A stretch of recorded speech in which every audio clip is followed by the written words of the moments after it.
പുഴകളും ജലാശയങ്ങളും നിറഞ്ഞ നാടായ കോതമംഗലത്ത് കുട്ടികൾക്ക് നീന്തൽ പഠനം ഒരുക്കി ഡിവൈഎഫ്ഐ. മുങ്ങിമരണങ്ങൾ വർദ്ധിച്ചു വരുന്ന ഈ കാലഘട്ടത്തിൽ കുട്ടികളുടെ ജീവൻ രക്ഷിക്കുവാൻ സൗജന്യ നീന്തൽ പരിശീലന ക്യാമ്പ് സംഘടിപ്പിച്ച് ശ്രദ്ധ നേടുകയാണ് ഡിവൈഎഫ്ഐ. മുങ്ങിമരണങ്ങൾ വർദ്ധിച്ചു വരുന്ന ഈ കാലഘട്ടത്തിൽ കുട്ടികളുടെ ജീവൻ രക്ഷിക്കാൻ സൗജന്യ നീന്തൽ പരിശീലന ക്യാമ്പ് സംഘടിപ്പിച്ച് ശ്രദ്ധ നേടുകയാണ് ഡിവൈഎഫ്ഐ. കോതമംഗലത്തെ വിവിധ ഭാഗങ്ങളിൽ നിന്നുള്ള സ്കൂൾ കുട്ടികളാണ് ഈ നീന്തൽ പരിശീലന ക്യാമ്പിൽ പങ്കെടുക്കുന്നത്. പുഴകളും തോടുകളും ധാരാളമുള്ള കോതമംഗലത്തും പരിസര പ്രദേശങ്ങളിലും നിരവധി മുങ്ങിമരണങ്ങളാണ് റിപ്പോർട്ട് ചെയ്യുന്നതെന്നും ഇത്തരം ദുരന്തങ്ങൾ ഒഴിവാക്കാൻ ചെറുപ്രായത്തിൽ തന്നെ നീന്തൽ പരിശീലനം അത്യാവശ്യമാണെന്നും DYFI Kothamangalam block joint secretary Eldhose Paul പറഞ്ഞു. കഴിഞ്ഞ 12 വർഷക്കാലം കോവിഡ് കാലത്ത് ഒഴികെ ബാക്കി എല്ലാ വർഷക്കാലവും ഇത്തരത്തിൽ അവധിക്കാലത്ത് ഈ നീന്തൽ പരിശീലനം നമ്മൾ ഏറ്റെടുത്ത് മുന്നോട്ട് പോവുകയാണ്.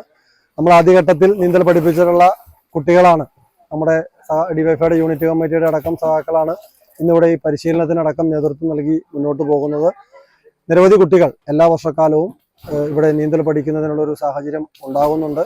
വളരെ ചെറിയ കുട്ടികൾ തന്നെ ഭയമില്ലാതെ അവർ വെള്ളത്തിലേക്ക് ഇറങ്ങുന്നതിനും ഈ നമുക്കറിയാം അവധിക്കാലവുമായി ബന്ധപ്പെട്ടുകൊണ്ട് ഈ വെള്ളത്താൽ ചുറ്റപ്പെട്ട് കിടക്കുന്ന ഈ കോതമംഗലത്തടക്കം നിരവധിയായിട്ടുള്ള അപകടങ്ങൾ ഉണ്ടാകുന്ന ഈ ഒരു സാഹചര്യത്തിനകത്ത് ഈ പ്രവർത്തനം ഡിവൈഎഫ്ഐ ഏറ്റെടുക്കുന്നത് വലിയ ഉദ്ദേശത്തോടു കൂടിയിട്ടാണ്.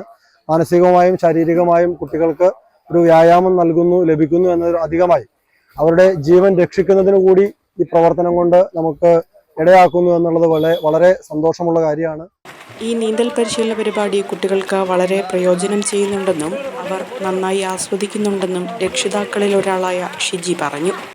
കഴിഞ്ഞ 3 വർഷമായിട്ട് ഞാൻ മക്കളെയും കൊണ്ട് ഇവിടെ നീന്തൽ പഠിപ്പിക്കാൻ വരുന്നതാണ്. എനിക്ക് 4 മക്കളാണ്. അവരിൽ 3 പേരും നീന്തൽ പഠിച്ചു. ഇനി കുഞ്ഞും കൂടെ പഠിക്കാനുള്ളൂ. ഇത് വളരെ നല്ലൊരു പ്രവർത്തനമാണ്. കുഞ്ഞുങ്ങൾക്ക് വെക്കേഷനിൽ എൻജോയ് ചെയ്യാനും ഈ ആവശ്യമില്ലാത്ത മൊബൈലിലൊക്കെ ഒത്തിരി സമയം ചെലവഴിക്കാതെ ഇതുപോലെയുള്ള നല്ല കാര്യങ്ങളിൽ കുട്ടികൾക്ക് താല്പര്യം ഉണ്ടാക്കുന്നതും ഈ പഠിപ്പിക്കുന്ന ട്രെയിനർ സെൽദോസിനെയൊക്കെ വർഷങ്ങളായിട്ട് ഞങ്ങൾക്ക് അറിയുന്നതാണ്. എല്ലാ കുട്ടികളെയും വളരെ കരുതലോടെ അവർ വളരെ നല്ല ഭംഗിയായിട്ട് അവരുടെ ജീവിതത്തിന് പ്രയോജനപ്പെടുന്ന രീതിയിലാണ് അവർക്ക് ട്രെയിനിങ് കൊടുക്കുന്നതും. കുട്ടികൾക്കാണെങ്കിൽ ഒരു ഭയമില്ല, അവരുടെ കൂടെ അവർ ഭയങ്കര ഹാപ്പിയാണ്. ഭയം മാറി എവിടെയും നീന്താൻ പറ്റും എന്ന ആത്മവിശ്വാസം ലഭിച്ചെന്ന് പരിശീലന ക്യാമ്പിൽ പങ്കെടുത്ത അലൻ സിജോ പറഞ്ഞു. ഇവിടെ വന്നാൽ ചുരുക്ക ദിവസം കൊണ്ട് നീന്താൻ പറ്റും. ഇവിടെയുള്ള രീതികളൊക്കെ വ്യത്യാസമാണ്. കുപ്പിയിട്ടാണ് ഞങ്ങൾ നീന്തുന്നത്. ഇവിടെ വന്ന് നീന്തണം കൊണ്ട് ഞങ്ങളുടെ ഫോൺ കണ്ടും സമയമൊക്കെ കുറയുന്നുണ്ട്. ഞങ്ങൾ ഇവിടെ വന്ന് നന്നായിട്ട് നീന്തുന്നുണ്ട്. ഇവിടെ വന്ന് പഠിക്കുമ്പോൾ എവിടെ നീന്താനുള്ള ഒരു കരുത്ത് ഞങ്ങൾക്ക് കിട്ടുന്നുണ്ട്.